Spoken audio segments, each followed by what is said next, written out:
The crystal glasses clinked as my father raised his champagne for yet another toast celebrating my younger brother Michael's promotion. The elegant dining room of our family home buzzed with excitement as relatives gathered around, hanging on his every word about becoming the youngest VP in his company's history. I sat quietly at the far end of the table, pushing my food around my plate. At 32, I was the family disappointment, the one who had wasted my business degree by starting my own consulting firm instead of joining the prestigious family company Thompson Industries. To Michael, my father's voice boomed, following in my footsteps, taking Thompson Industries to new heights. This is what real success looks like. The pointed comment wasn't so. I caught my mother's sideways glance, filled with that familiar mix of pity and disappointment. 10 years ago, when I announced I was striking out on my own, she'd have cried for days, lamenting how I was throwing away my future. Speaking of success, my Aunt Margaret chimed in, wine glass swaying dangerously in her hand. Olivia dear, are you still doing that? What do you call it? Freelance thing. I straightened my shoulders, maintaining my composure. Yes, I run my own consulting firm. We specialize in corporate restructuring and financial strategy. A dismissive laugh cut through the air.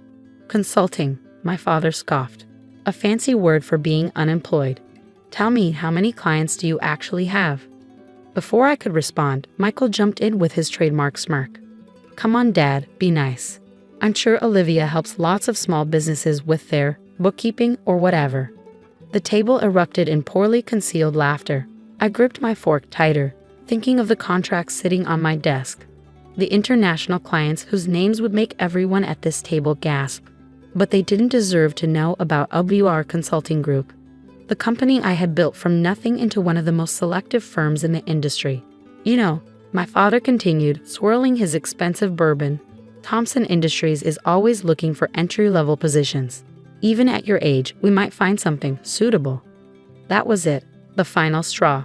10 years of condescension, of being treated like a failure because I chose my own path, crashed over me in a wave of cold clarity. I placed my napkin on the table and stood up. Thank you for dinner, I said calmly, and congratulations, Michael. I hope your promotion brings you everything you deserve. My mother's face fell. Olivia, don't be dramatic. Your father is trying to help. No, I replied, my voice steady. He's trying to control me, just like always.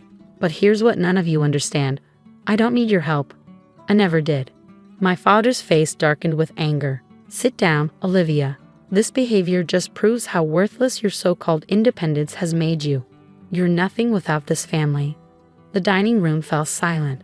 I looked at each face around the table, the relatives who had dismissed me, the brother who had overshadowed me, the parents who had never believed in me. In that moment, I felt nothing but pity for them. Worthless, I repeated softly. We'll see about that. I walked out without another word, ignoring my mother's calls to come back. As I drove home to my penthouse apartment, the one my family knew nothing about, I couldn't help but smile. Because what none of them realized was that in exactly 2 weeks, Thompson Industries would be facing its biggest crisis in 40 years. And I was the only one who could save them.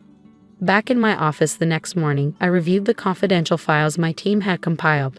Thompson Industries was in serious trouble, though they were desperately trying to hide it. A series of failed international expansions had left them hemorrhaging money. Their stock was quietly plummeting, and their biggest client, Jensen Global, was threatening to pull their $100 million contract. My father's arrogance had blinded him to the corruption in his upper management. His precious golden child Michael was too inexperienced to see the warning signs. Within months, the company would collapse unless someone stepped in with a miracle solution.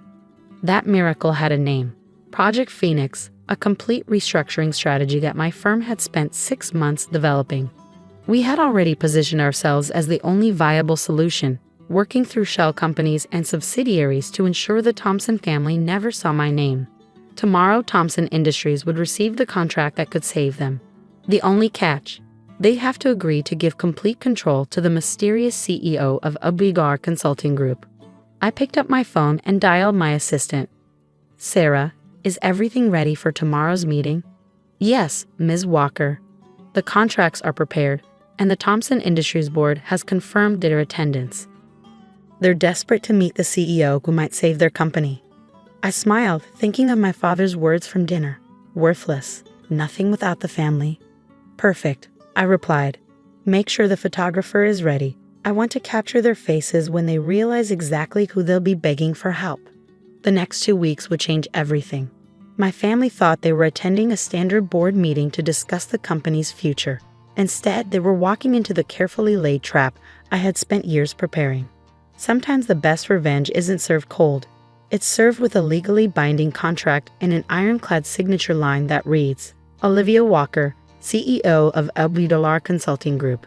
They were about to learn that the daughter they dismissed had become the most powerful person in their world, and I was going to savor every moment of their realization. The morning of the board meeting dawned bright and clear. I stood in my private office on the top floor of the OBR building, adjusting my tailored suit and watching the city come alive below. In 2 hours, my family would walk through those doors, not knowing they were entering my domain. Ms. Walker? Sarah appeared in the doorway. Your father and brother have arrived early. They're waiting in the main conference room. I checked my reflection one last time. Gone was the quiet, dismissed daughter from the family dinner. Today I was Olivia Walker, CEO of $1 Consulting Group, ranked among the top 50 most influential businesswomen in America. How do they seem? I asked, gathering my files. Nervous. Your father's been pacing, and Michael keeps adjusting his tie. They have no idea who's about to walk in. I smiled. Let them wait. Has Jensen Global confirmed? Yes. Their CEO is on standby for the video call. He's quite eager to see how this plays out. Perfect. Jensen Global's $100 million contract wasn't just at stake. They were prepared to triple their investment if Thompson Industries accepted our terms. Terms that would give me controlling interest in my family's company. I took the private elevator to the conference floor, my heels clicking against marble as I approached the double doors. Through the frosted glass, I could see the silhouettes of the Thompson Industries board members. Time to make an entrance. The room fell silent as I walked in. My father stopped mid-sentence, his face draining of color. Michael's mouth hung open, his new VP pin glinting uselessly on his lapel. The other board members looked confused, glancing between me and my family. Good morning, gentlemen, I said calmly, taking my place at the head of the table. I'm Olivia Walker, CEO of $1 Consulting Group. Shall we begin? This is impossible, my father sputtered, his usual authority crumbling. You run a small consulting business. I raised an eyebrow. Do I? Sarah, please pull up our company portfolio. The screens around the room lit up with $1's global presence, our offices in 15 countries, our client list of Fortune 500 companies, our successful restructuring of major corporations. The board members leaned forward, clearly impressed. My father's face grew increasingly pale. As you're all aware, I continued professionally, Thompson Industries is facing a crisis. Your international expansion has failed, resulting in losses of over $200 million. Your stock has dropped 40% in 6 months, and Jensen Global is prepared to pull their contract unless drastic changes are made. Michael jumped up. How do you know all this? This is confidential information. Because, dear brother, we've been watching your company's decline for months. In fact, we've been carefully positioning ourselves as your only viable solution. I nodded to Sarah, who distributed thick folders to everyone present. Inside you'll find our complete analysis of Thompson Industries' situation, along with our proposed restructuring strategy. We call it Project Phoenix. The board members flipped through the documents with growing excitement. Even my father couldn't hide his interest as he read the detailed plan that would save his company. This is brilliant, one board member muttered. The international repositioning, the debt restructuring, the new technology integration, it's exactly what we need. Of course it is, I replied. We've spent 6 months developing it. But our help comes with conditions. My father's eyes snapped up to meet mine. He knew what was coming, he just didn't want to believe it. $1 Consulting Group will take a controlling interest in Thompson Industries. We'll restructure the board, implement new management protocols, and oversee all major decisions for the next 5 years. The room erupted in chaos. Board members argued among themselves. Michael looked like he might faint, and my father's face turned an alarming shade of red. You can't do this, he growled. This is my company. I built it from nothing. I leaned forward, my voice steady. And now you're watching it crumble. Your choice is simple. Accept our help and save the company, or refuse and watch it collapse within months. As if on cue, the main screen lit up with an incoming video call. Ah, perfect timing. Gentlemen, please welcome Edward Jensen, CEO of Jensen Global. The distinguished face of Edward Jensen appeared on screen. James, he addressed my father, I trust you've reviewed Abdular's proposal. Ms. Walker's firm has my complete confidence. In fact, if you accept their terms, we're prepared to triple our current contract. My father's jaw clenched. He was trapped, and he knew it. The board members were already nodding eagerly. Triple the Jensen contract would save hundreds of jobs and restore investor confidence. We'll need your answer now, I said, sliding the contract across the table. Time is running out, and we have other potential clients waiting. The room grew quiet as my father stared at the contract. His hand shook slightly as he picked up the pen. 10 years of dismissing me, of calling me worthless, of treating me like a failure. All of it had led to this moment. Sign it, Dad, Michael whispered urgently. We don't have a choice. My father's signature was barely legible, but it was legally binding.